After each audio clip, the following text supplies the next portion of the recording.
So she should be in the same general area as Pauline. How do you know that? Because when you showed her picture, I felt as though Pauline reached out to take her hand. Oh, look at the two kids in the background. There are no two kids in the background. Oh, yes, there are. And I actually feel as though he tried to run away because I can see them grabbing his arm and pulling him back. Welcome to Seeing Dead People, the slow burn storytelling podcast where our host, Nicola, challenges her psychic friend Darcy to communicate with the dead and unravel historical ghost stories, unsolved true crime mysteries, and all things paranormal. If you want to be spooked, amazed, and entertained, stick around for an astonishing, deep dive convo with the spirits on the other side. Radio Sydney presents Seeing Dead People, episode 49, Murder in the Moors. Hey, Darcy, how are you doing? I'm doing fine. How are you? I'm doing terrifically, thank you. And we just had a brief chat before we hit the record button, and you showed me something cool that you're drinking from. So I just thought, please share with us what you're drinking from. Okay. Let's see if you can see it. It's my sister gave me the teacup. And it says, I don't need tarot cards to read your bull crap. Yeah. Very good, very good, very good. It is. It's actually a really nice Christmas present. It's a nice hefty mug. It'll hold. It is. It's very, and it keeps your drink normally fairly warm. Does it? Well, that's why I use this tacky but very warm thermos, because it keeps my tea much hotter than any cup. Even though I love drinking out of porcelain, it just doesn't keep it very hot. Yeah, that's the way it goes. Well, I hope you are fit and fiddle today, because we've got quite the interesting episode to go through. And I'm just going to say to you, at the moment, right at the start, we're in for a riveting, disturbing, and shocking storyline. So I'm just going to warn you, okay? Okay. Before we begin, say hi to your cat there. Yeah. Do you have any tinglings about this episode? You know, any subject matter, location? I've been smelling forest all day, so I'll go with the forest. A forest. Okay, that's interesting. I should ask, have you downloaded the photos? No. Shall I? Shall you? You shall. Oh. Okay, just a minute. Yeah, take your time. Starting with one? Starting with one. Yeah, there are 21 today. Quite a few. Well, we'll go with the first batch. Great, first batch. Okay, well, I'm going to reveal to you that we're going to cross the old Atlantic pond again to one of our favorite haunted countries, jolly old England. This England, however, Darcy, is anything but jolly. So I'm just curious, because when we talk about nasty stuff, you often feel a little nauseous. So anything happening there? Well, I'm going to say you led into it. So yes, a little nauseous. So okay. Probably a death or two or three or four. Okay. Well, because this is really such a famous case, I'm going to jump right in, since I fully expect you to fairly quickly steal my thunder. I never know. In addition, I don't want to follow the typical chronology or similar approaches others have made investigating this infamous case, really. They don't have someone with your talents, and so I want to approach it in a way that suits us and that highlights your talents. And I'm going to push the boat out, as they would say in jolly old England, and immediately put you on the spot, because I'm confident you're going to rise to the occasion. So are you game for that? Sure. Okay. We're going to approach this episode using landscape as our initial focus, which is something I don't think we've done before. And admittedly, this landscape is barren and forbidding. So let's just have one quick geographical location, starting with a simple Google map. And sometimes, Darcy, you are amazing how you can know things from plain maps. I recall when we had the disappearance of the Mary Celeste in episode 40. We were reviewing that, and somehow you saw on a flat map surface, you saw a 3D image of a ship, and you knew that ship was empty and lurching in trouble. So that was amazing. So I don't know if you're going to see anything from this very simple Google map. And our photo number one, if you'd look at it, you'll see, and I'm going to show it to our listeners. and our viewers. So you have a map of England, okay? All right. And we're focusing on the north of England, near the city of Manchester. Can you find your photo? Yep, I've got it. Okay. Right in And front of me.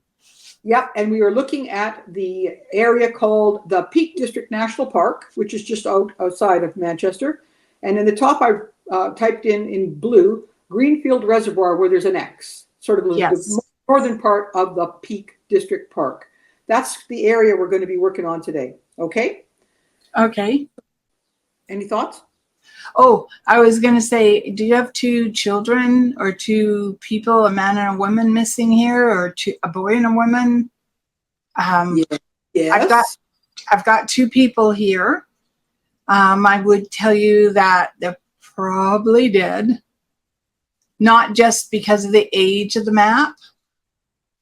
Just looking at it, it's sort of like, since I'm not up on most history, I'm going to say it sort of feels like there's a question as to who killed who. And it feels like they've been there a long time before they were found. Now, how would you know something like that? It's just this weird feeling going on in my head. Okay, well, your weird feeling is, as I said at the beginning, you're going to steal my thunder. You're starting to steal it. So let's actually see the terrain that we're going to focus on. It's an area. I want you to look at photo number 2, and it's a satellite view from Google, okay, of the area that we're focusing on. Oh, where's my picture gone? There it is. Okay, so you can see there's a road cutting in the middle of this. It's called the A365. Yeah. Sort of highway. Below it's a place, that Greenfield Reservoir that I noted on our first image outside of Manchester. Okay? So this landscape I'd like you to look at fairly carefully, Darcy. We're going to see this area and this specific photo a few times. Okay. Because as we start to reveal the events in this chilling case, this area is going to become big in our world. So can you sense anything or feel anything from looking at that satellite overview of, it looks like kind of forbidding terrain, trees, scrubby. I don't really know from the overview, but there certainly are no houses there. No. It's a park. And what it feels like is, you see where it says Paul Mifford Road? Yeah, is that nearest the A635 or later on, yeah, on the other on side? the left-hand side? Okay. My left on the picture? Yeah. Okay. If I go down in that area and over to the reservoir and up on the other side a little bit, I sort of feel like we should be able to find some graves. Not one, no, that's for sure. You think there are graves here? Yeah. You think there's more than one grave here? I think so. Now, whether or not they've found them all. Okay. Okay. Totally cool. This is why I wanted you to see the image, because I wanted to know if you could feel something about this photograph, about this location. And you are. Exactly. Go ahead. What it really makes me feel like is like I'm sort of waving back and forth as though I've either had a concussion, which I've never had in my lifetime and don't want, but it's this weird feeling like I'm stumbling, and there's definitely a boy because there's short hair here. And so he must be younger than I thought he was. I thought he was like 17 to 27 because I'm so bad with age, but he must be younger than I thought he was, the boy in particular. Okay, well, let's start with our first individual I want you to meet. She was involved in the crime. Let's just say it that. I'm going to give you photo number 3, and I want you to meet 16-year-old Pauline Reed. It's a sepia-colored photograph. Okay. Yeah. Where is Pauline? I'm going to find her. There she is. On my photo number 3, there's Pauline. Oh, gosh, this is a bit challenging. There we go. Sorry. Okay. So I think she looks very sweet. And Yeah, perhaps she does. a bit held back a bit. Maybe shy, I'm not sure.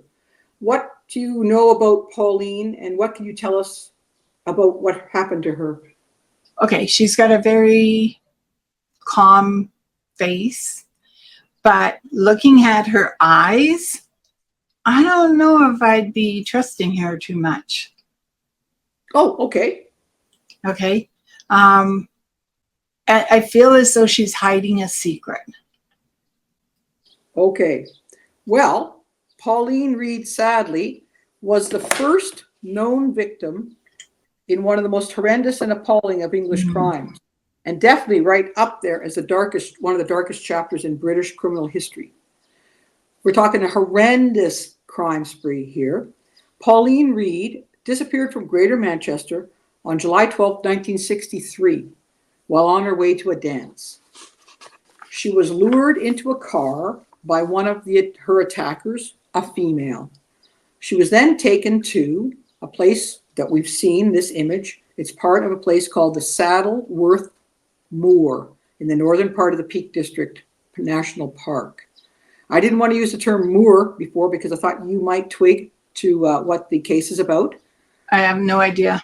Okay. Her sadistic attackers, a man and a woman, subjected poor Pauline to unimaginable horrors before brutally murdering her. So I want you to look at photo number 4. You hinted at this right up the top, as usual. You caught right up. Look at photo number 4, which is a repeat of photo number 2. Okay? Okay. And I want you to look at it and tell me. Okay, sorry, I lied. Go to photo number 5. Skip 4. We're going to 5, which is the same photo, but it shows something.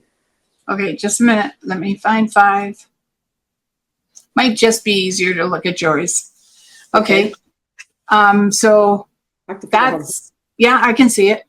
Okay. So you have PR on there. So I'm going to take it that's where they found her, is in that area. Yeah.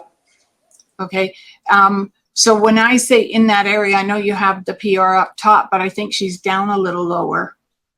Okay. Well, that might be just my, not getting an exact. Oh, did they find a boy there too, or just down from her? Ding! You always do this to me, Darcy. Okay, because there's two. Okay, if you turn the picture to you, turn the picture to you so you can see it. You see under the PR, there's 2 little black dots. Well, okay. Those are people. And what are those people doing there? Dead, buried. So you're talking right in there somewhere. Yeah. Okay. Wow. 2 more people, or Pauline and someone else? Pauline and someone else, but I also think they've got some more people in here. I don't think they didn't just dump 2 people here. Okay. Well, you are, I should say, dead right. Okay. Now, she disappeared in 1963, but she was not located for nearly 25 years. Can you imagine? After dedicated searching extensively, they weren't able to find her, but they eventually did find her. And we're telling the story, as I said at the beginning, in a different manner because we're focusing on what you can tell us from the area. I'm not telling this chronologically, like this happened and then that happened and this happened. Okay. I can't imagine what it was like for their family. I mean, imagine her family not knowing what had happened to their dear 16-year-old for 25 years. Of course, it doesn't matter to our notorious killers. I'm going to name them for you because it sounds like you're not familiar necessarily with their names as quickly as I thought, which is fine, but you are immediately familiar or immediately zeroing in on their crimes and the locations of what they've done with the victims of their crimes. Okay. So we are witnessing the unhinged and horrifying acts perpetrated by 2 people, Darcy. One, a troubled, animal-torturing, Nazi-loving 25-year-old young man named Ian Brady, and his 21-year-old girlfriend, Myra Hindley, who seems conflicted in her beliefs. She embraced both the violence of her father and his Catholic religion. I don't know how one can kind of square that in one's mind. Together, Ian Brady and Myra Hindley created a toxic, dangerous relationship, much like that of our own convicted and very disturbed Canadian criminals Paul Bernardo and Carla Homolka. The similarities is really horrifying and really gives you a real shiver. So you talked about seeing a boy. Can you talk a little bit more about the boy? Well, I'm going to say I think you may find more than one boy there. I'm not sure. See, I got a J and a B, but I don't know if they go together, the initials. Okay. One should be, well, maybe they're around the same age, 12 to 15. One should be sort of blonde, maybe with a little curl. And the other one should be a little darker. So they didn't really have a preference on, you know, some serial killers like people with dark hair or blonde hair or blue eyes. Right. I'm not feeling like they picked that. It just was a crime of convenience for them. Okay. But I think some of what they interact with the children, and they keep saying children to me. So children is anyone under 14 for me. Okay. I think that whatever they were doing to them has been done to them. The only thing is that they put the kids out of their misery. Can you go further on to that? They killed them. Like, not one of these kids should have survived if they were in their company. Oh, okay. So they are murderers. Yes. Okay. Deliberate murderers. They didn't just accidentally let them die or whatever. Deliberately killed them. Okay. Well, you're right on. I want you to look at our next photo, which is photo number 6. And you've hit the nail on one of the letters. This is John Kilbride. Okay. And a cute little imp. Yes. Now, John Kilbride, what can you tell us about him? Well, for me, he was very loving, kind, out of his way to help people, full of life. And I like the word you used on him. Impish? Yes, because he strikes me as that kid that would, you know, sneak up behind you and sort of scare you, but laugh like crazy because he's not trying to hurt you. Yeah, exactly. I get that impression too of him. Absolutely. Well, poor John was the second victim, known victim anyway, of this murderous duo. He was only 12 years old, so you're completely right on his age. He vanished November 23rd, 1963, so the same year as Pauline, but months later. In the same manner, he was promised a ride home as Pauline was by a woman in a car, but of course that was a lie. Do you get a sense from the picture of John and perhaps looking again at that photo of the terrain, do you get a sense of John and what might have happened to him? Well, besides, and there should be sexual abuse on all these children. Okay. I keep feeling like I'm hitting. So I don't know if he was clubbed to death, or I don't hear the sound that I would associate to being stabbed, you know, over and over and over, but I could be wrong with that one. But I would have said he died, interesting enough, in the open, that they didn't bury him. They didn't bury him, you don't think? If they did, it was really shallow. Okay. Well, near the beginning, you were talking about more than one person dying in this area. Okay. Yeah. And you also talked about one or two boys. How do you distinguish, when we're talking about John here, you had this idea in the back of your mind, perhaps another. How do you distinguish which boy you're focusing in on? Does it help to see the photograph? That helped to see the photograph, but remember I said one had sort of a little blonde curl and the other one had black hair. Yes, so you know this is the one with the darker hair. Yes. Right, okay. Well, do you have a sense of where John might have been buried? If you look at that same photograph. Right, go to the terrain again, just a minute.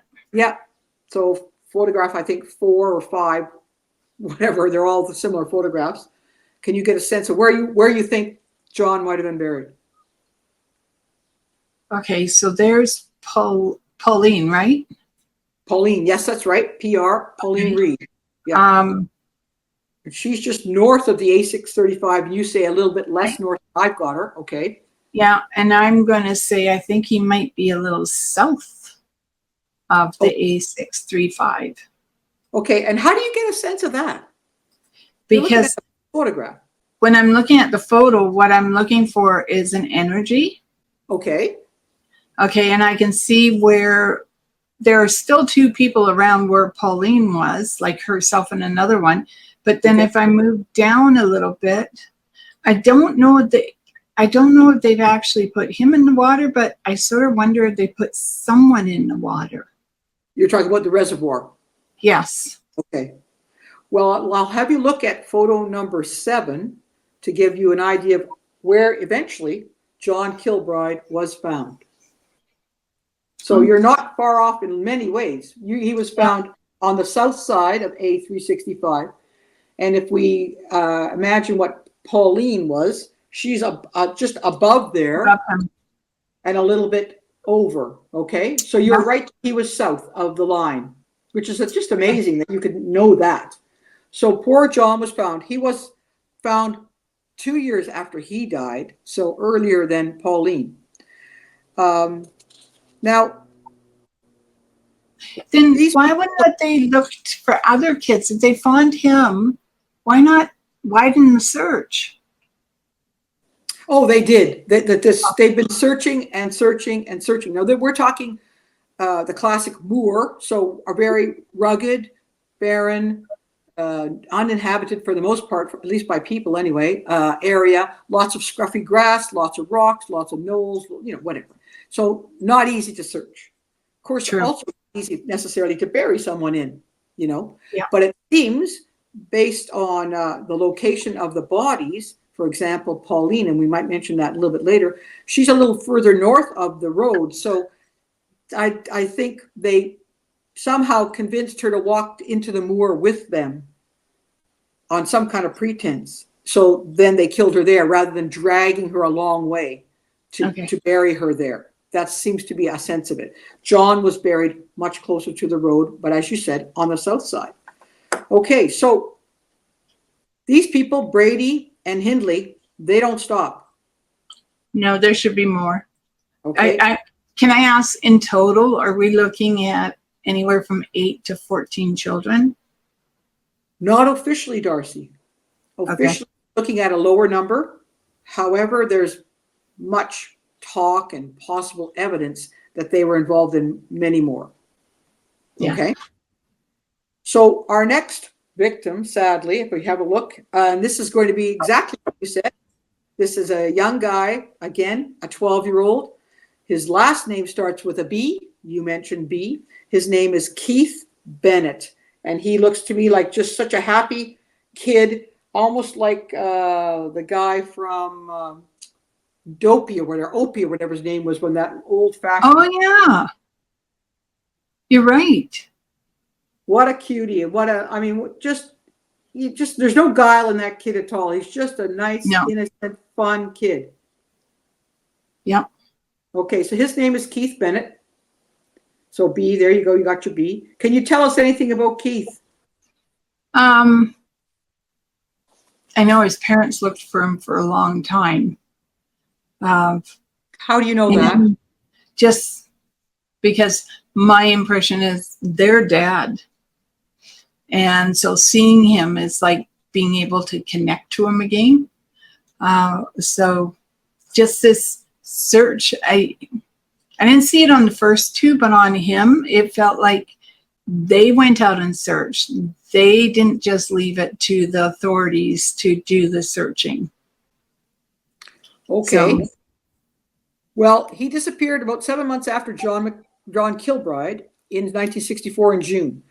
The killers followed the same successful pattern. Hindley, the female, lures him into a car on the pretext of a ride, take you home, whatever. Wow. Of course, a child feels safer and safe with a young woman. If a man perhaps invited you in, you may not go. But instead, the poor boy is taken to his place of execution, which is this Saddleworth Moor. Brady arrives separately on motorcycle.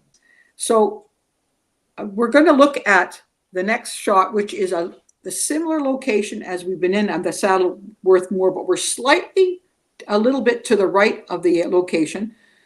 Have a look at that and tell me, where do you think Keith Bennett lies? Okay, what picture is that? 9? 9, and it has a brook identified called the Shiny Brook to help you sort of locate. We're a little bit further to the, I guess it would be the east, along A365. Do you think you see Keith anywhere in there? Well, since you've put the Shiny Brook on there, I am actually going to think, there it is. It crosses the Greenfield Road. Yep. Okay. So I'm thinking between the red mark and the road. The second red mark, the bottom red mark that's going down? Oh, no, up at the top. Where Brook? Well, Somewhere from, okay. You're thinking it's there down to the road. Well, somewhere in that line. Yeah. Okay. This is a tougher question for you. Was Keith Bennett found? I want to say no, but he would have to be. Really? They haven't found him yet? They haven't found him.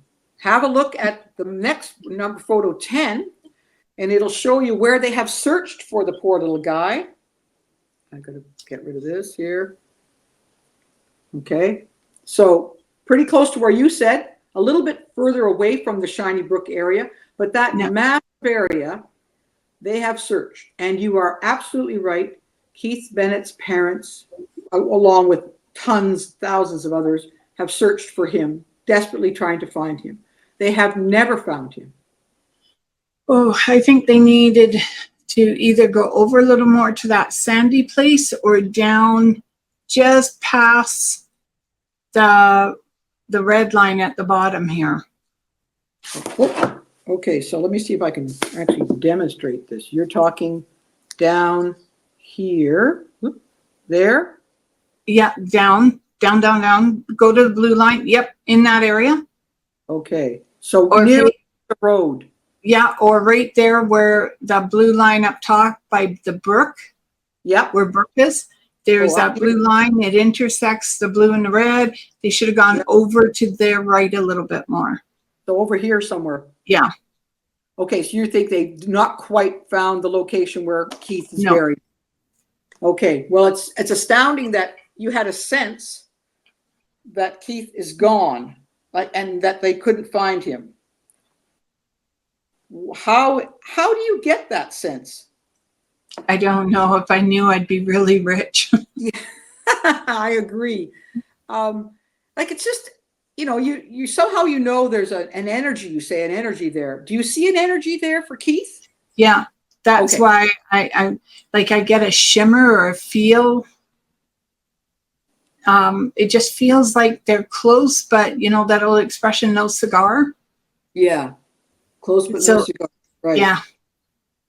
Okay. Well, tragically, our depraved pair isn't finished yet. Please go to have a look for our next photograph, and I think you won't be surprised to find the face that you see. Okay. Photo number 11. Just a minute. Photo 11. Yeah. Before I go any farther and look at photo 11. Okay. Is the guy the killer? Is he dark-haired? Yes. Okay. And does he have that face that would say, I'm friendly, you can be with me, I'm not going to hurt you? Well, I only have one photograph of him, Darcy, and we're going to get to him and the gal later. I'm going to ask you to actually identify them from a pack of 3 each. I would say not in that photograph, but maybe. I don't know. Okay. Okay. You might have a sense of it when you see him. But here's our photo number 11. And it's this beautiful, dear little child. Her name is Leslie Ann Downey. So she should be... She's only 10. Oh. Can you imagine? So they went for people that couldn't fight them. Absolutely. They went for young, vulnerable victims. So she should be in the same general area as Pauline. Maybe down a little bit, but she should still be in that area. Okay, now how do you know that, Darcy? Before we go to that area, I want to ask, how do you know that? Because when you showed her picture, I felt as though Pauline reached out to take her hand. Really? Yeah. Wow. Oh, jeez. That's astonishing. Jeez. Well, I'm going to show you one location now. There was a difference in how Leslie Ann was abducted and tortured and murdered. She was abducted, but it seems to have been more planned than the others, because at the time, Hindley, the female, Myra, lived with her grandmother and her boyfriend Brady at a place number 12 Wardle Brook Avenue. And it was Boxing Day, 1964. Hindley left her grandmother at some relatives, and she wouldn't pick her up or let her come back that night. So, plans for something. Yeah. Poor little innocent 10-year-old Leslie Ann was taken from, she was at a little fair with some friends, and she was just, lured away, taken. She was horrifically tortured, photographed, raped, and murdered. And we know this because there's evidence of it, unfortunately or fortunately, depending on how you want to look at it. I don't really know. All the horrendous acts portrayed against this dear little gal were recorded on a reel-to-reel audio. Oh, wow. And that was eventually discovered, and it revealed little Leslie Ann screaming for her life, for mercy, for help, probably for her mom and dad, and Brady and Hindley conversing on the recording at the same, within the same recording. So dead to rights, they're there. Yeah. And her harrowing, dreadful moments of her last bit of life, which obviously proves crucial evidence in the end. But I'm wondering if this next picture, which is a photograph, very odd one, it's a photograph of where the location of 12 Wardle Brook Avenue was. Okay. They torn down the house. It's now just a field. I want you to look at photo number 12 and tell me, there's that empty field. You can see the kind of houses that are around. Yeah, the row houses. Right. This is where dear Leslie Ann Downey was killed. Do you get a sense of her or anything else from this? Obviously it's just a plot of land. You may not get anything. Oh, no, it's not just a plot of land. She's not the only one that was killed there.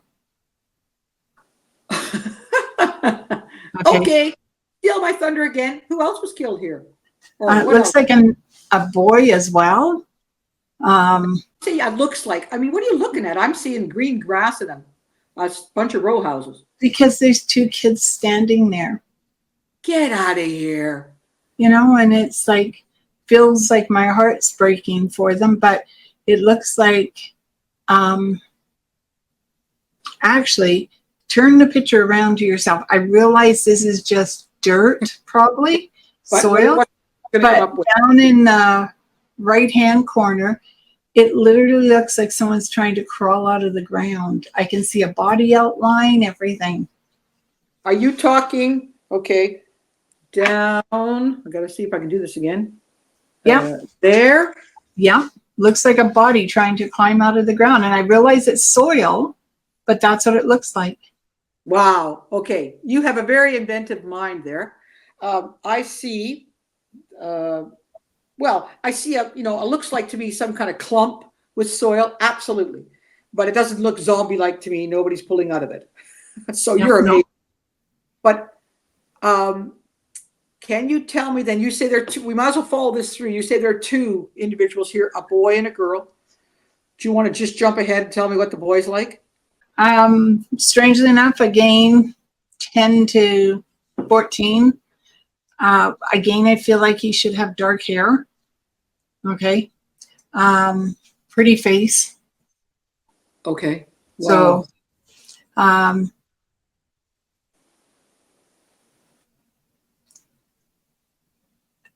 and I actually feel as though he tried to run away because I can see them grabbing his arm and pulling him back. Okay. Well, let's look at where we think you had mentioned where Leslie Ann Downey might be located body-wise. Remember, now she was murdered in Manchester. Okay. Yeah. But was she buried in Manchester? No. You say she was buried near Pauline Reed, and you say that because you saw Pauline Reed reaching out her hand towards Leslie Ann. Yes. Cool. So she may be down quite a bit from her, but they're still in that general area. Okay, well, flip to 13, photo 13, and you'll see where Leslie Downey was buried. And if I had put Pauline there, she would just be above her. So exactly as you declared. And John Kilbride would be on the below them both. Yeah. A little bit to the, I guess it's to the right in the photo. So you've nailed where those three children were left on this very windswept location. Terrible. Yeah.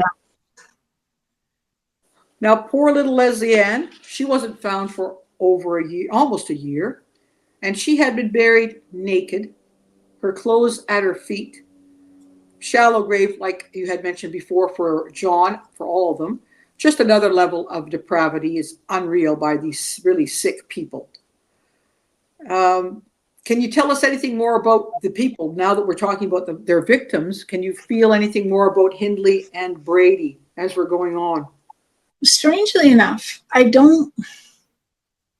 I'm not feeling the drug, like if I was to say, oh, I was on drugs and I didn't know what I was doing. I'm not feeling that. I think they knew exactly what they were doing. The lady in particular is very charismatic. Like she could draw you in, even as an adult. I think she could convince you that she's kind and gentle. Okay. With him, I still feel there's something about him, like maybe because he's with her, kids will trust a little bit more. I mean, he's not ugly. Neither one of them are. They're not like ugly people or deprived. They look like they're both in shape. And I would think probably she's the one with the photographer, like the person who's taking pictures. Well, he might have too, but I think she might be the one. He may do most of the acts and she records it. Okay. All right. Well, we'll get to that. So do you think their reign of terror is over? No. Because you have your one fellow still waiting, right? Yeah. That was at least one. At least one that we know of. Okay. Well, let's look at the photo number 14. I'm going to introduce you to a fellow named Edward Evans. Okay.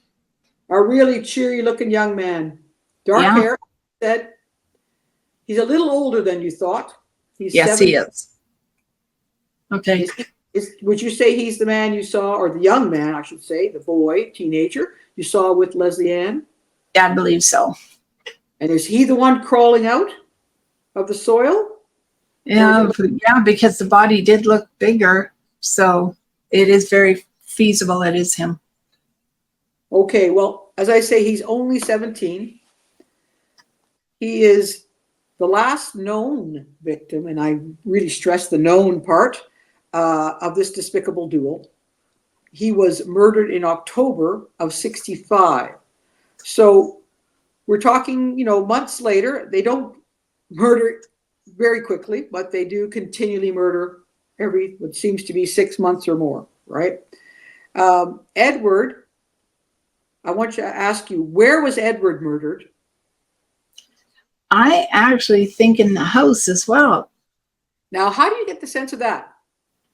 Because he's trying to get out of the ground where the house was. Exactly. Well, I mean, the logic is bizarre, but it makes sense. Like Leslie Ann Downey, Edward was lured to the Wardlesbrook Avenue address.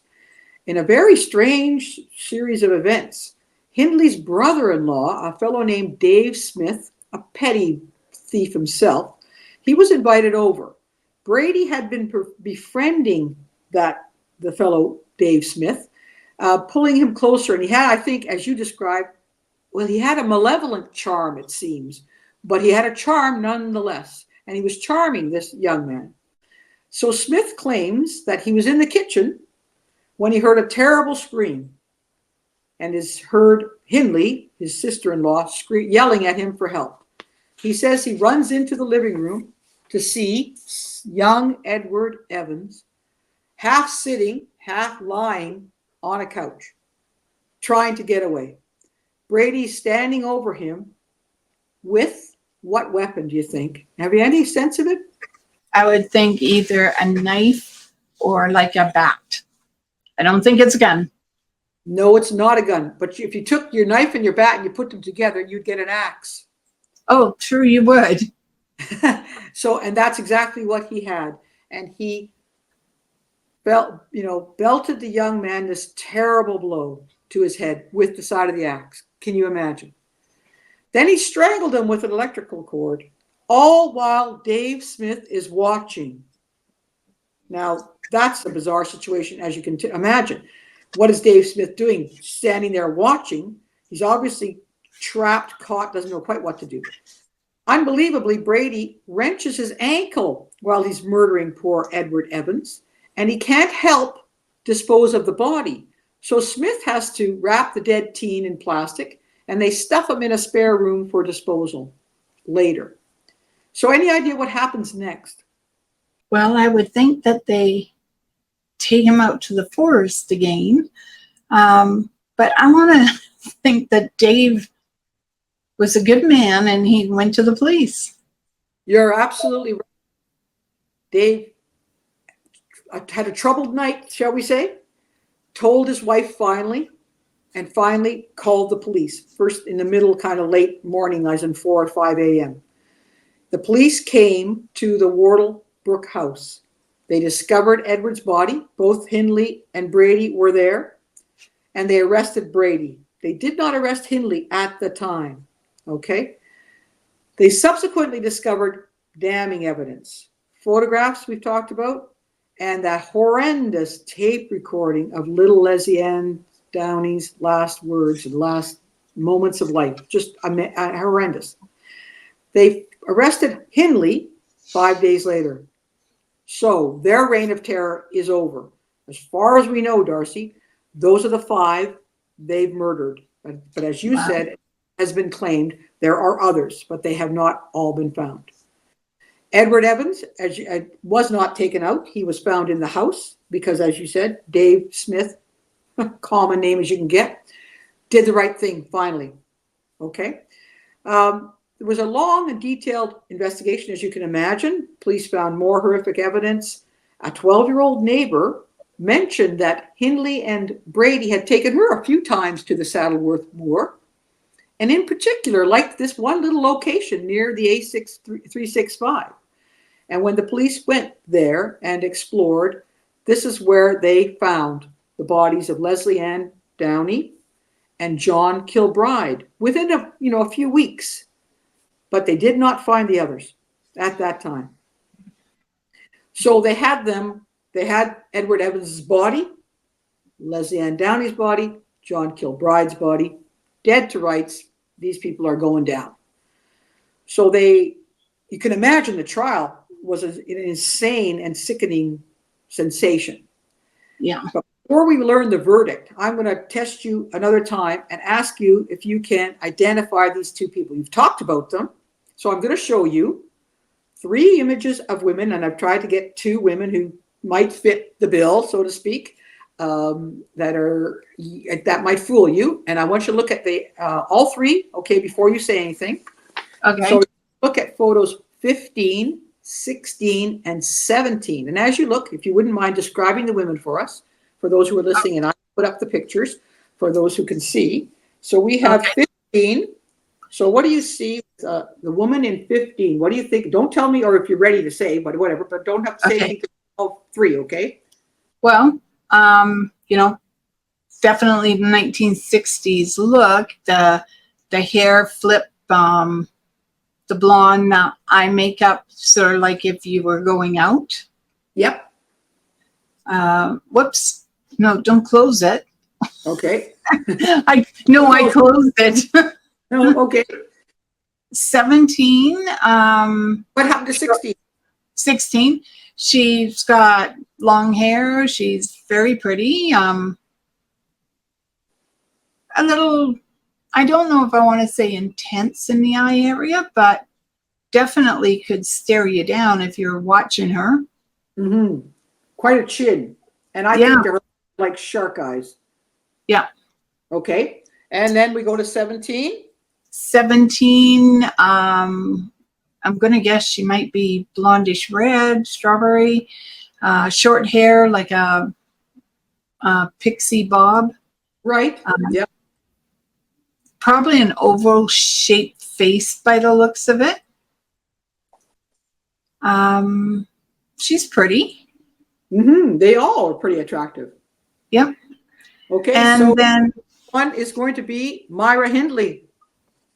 well, we got 18 yet. No, 18's. Oh, don't look at 18 just yet because we're going to go there, but just 16, 15, 16, and 17.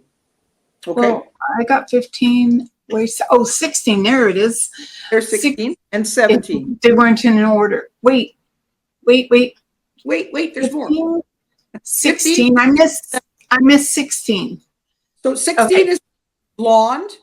Yeah, 16 is blonde, square chin. Yeah. Oh, you missed her. Okay. Here Yeah, she is. little scary looking. Well, if I was to pick someone right now, it would be 16.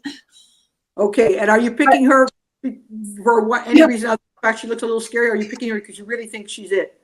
No, I think actually, strangely enough, number 18 might be her. Okay. Well, we'll go to 18 since you've jumped ahead, which is okay. Oh, sorry. I haven't even looked at 18 yet. Okay. All right. Stop at 18. You're not supposed to look at 18. I haven't looked at it. I'm still on 16. Okay, we're looking at 3 headshots. 15, longer hair, good looking. 16, short blonde hair, kind of fierce looking. And 17, pixie cut, sweet looking. Yes. Who is Myra Hindley? 16. Who is the sadistic murderer? I think 16. You're right.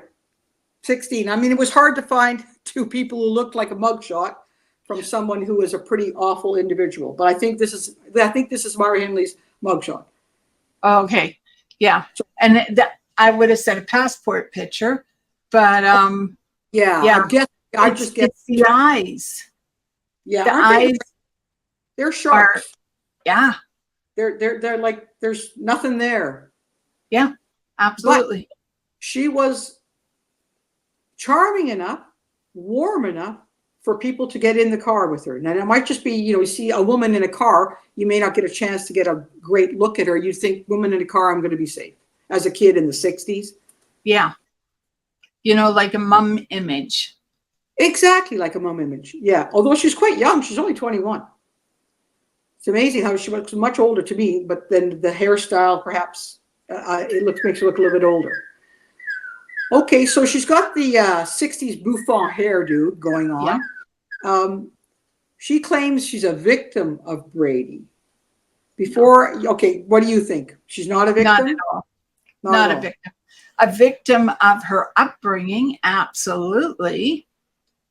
Okay, but not a victim of him. What do you mean by a victim of her upbringing? Well, she may have been sexually assaulted as a kid. And maybe beaten a little. But yeah, I feel like she was pushed out, sort of idea of the family. But she wasn't a victim of his. She participated. And yes, I know there's Stockholm syndrome, but that's not what I'm picking up here. Okay. Well, I think you're right. She was a sick individual, there's no doubt. And she perhaps like Homolka with Bernardo, it's like a chemistry that happens that causes some very strange results. Yeah. Maybe she wouldn't have been like that without Brady. Maybe Brady wouldn't have been that bad without her. We'll never know. I want you to look at photo 18 now. You're allowed to. Okay. Okay. It's kind of a hard one to see, but it is Myra Hindley. She's got a dog in her arms. Is that what it is? That's a little dog. Her dog's called Puppet. She loved the dog more than anything. So now we know how she got the kids to go with her. Possibly. She is actually sitting or kneeling over John Kilbride's grave. And this photo was taken by Brady after the fact. Oh, look at the two kids in the background. There are no two kids in the background. Oh, yes, there are. Where are they? Up in the left hand. If it's facing me, it's in my left hand's other corner, up top. Up. There's two kids right there. Get out of here. I don't see two kids, but okay, I'll believe you. Okay. What kind of kids? Male, female? Young. They both look a boy and a girl again. Are we seen them before? Are they two of our kids? No, I think they're two different kids. Ooh. One's actually younger than 10. Oh my God. God. Sadly, we don't know specifically about that. Okay, well then you have picked Myra Hindley, and you are correct in that she was not a victim, that she was, I think, in many ways, a very willing participant. So now you're going to identify Ian Brady. I'm going to show you 19, 20, and 21. 3 photographs. We'll save it. 19. We'll save it. And it's hard to decide when to put the bad guy into 3. You know, Myra, I put her number 2. If you put the person last, you think, oh, that's too obvious. You know, they're going to be last. So I thought I'll put him first, and you'll think I would never put him first. I'd put him later. So you think right up front. You don't even go beyond. Here he is. Hang on. This is Ian Brady. Yep. You're absolutely right. Look at those eyes. Those are killer's eyes. They're kind of dead.